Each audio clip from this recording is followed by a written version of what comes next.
Hi there, this is Nick Storr for Sound on Sound magazine once again. In this video, we're going to build up a mixer channel strip using Reaper's effects parameter controls. This is by no means a new feature for Reaper. It's been around for several versions, but over the last little while, I've encountered several people who didn't really know it was even in there. So I thought it was worth running through for the benefit of those who might not have come across it before. I'm not going to get too deep into the specific menu options and keystrokes required here. For that stuff, check out the article in the magazine. I walk through the process in excruciating detail.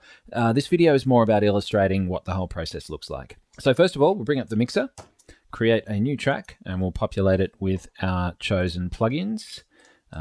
In the mag, I use Regate. I'm using all stock plugins here just so it's easy for everyone to follow along. Recomp.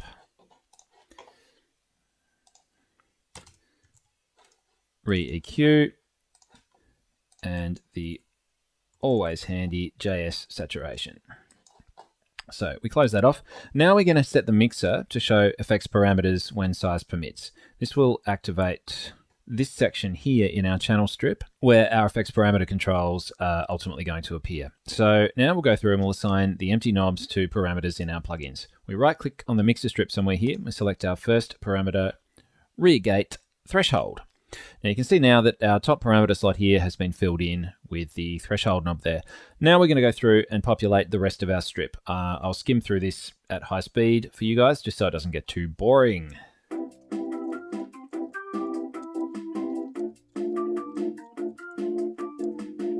Okay, you can see here that once we got to a certain number of controllers, we exceeded the available space and we activated these little scroll buttons here. The whole point of this for me is to get all of our mixer controls in front of us at once. So what I generally do is, depending on how many inserts and sends I need to make room for, I just like to drag these around to make a bit more space. We can see everything all in one go there. Next up, we're going to use controller aliasing to make these labels a little bit tidier. The default labels are sort of okay, but they can be a little ambiguous depending on what the plugin uses to identify the parameters within Reaper. You can see here, for example, there are two thresh options. One is the gate threshold, one is the compressor threshold. That's a little confusing. Also, amount here refers to saturation. We know that because we just did it, but if you're coming into this mix without having just done that recently, it could be a little unclear. Amount of what? So we're just going to go through and rename these to something a little more intuitive. So we just go right click on the parameter we would like to change, go down to alias, and this is a gate, so we'll just call it gate. And then go through and do the rest, and once again I'll do this in high speed.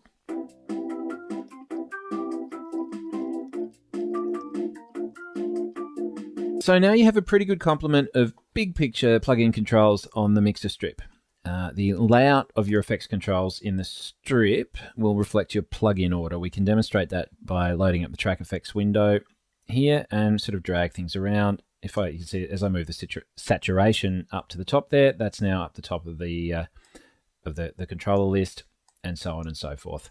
This means that the mixer layout should always give you a top to bottom visual representation of the order in which your channel audio is going to be processed through the chain. Once you're happy, you might like to save the layout to use in other projects or on other mixer channels, and we do this using FX chains.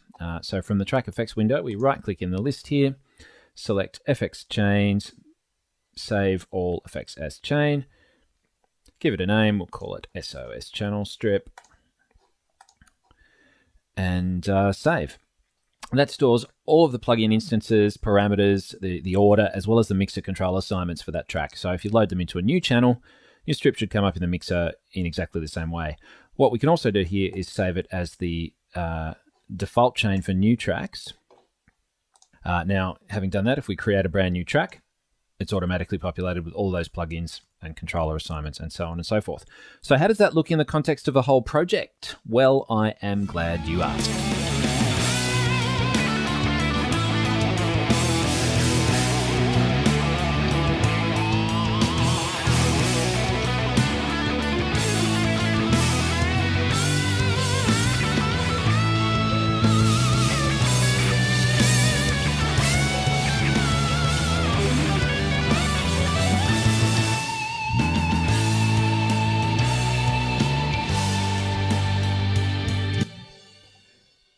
So here is a mixer view of a larger song project. You can see as I was tweaking parameters there that the sound was updating in real time. So we're just controlling those plugins directly from the mixer controls there. That was a little sneak peek of a thing that hasn't been released yet. Don't tell anyone.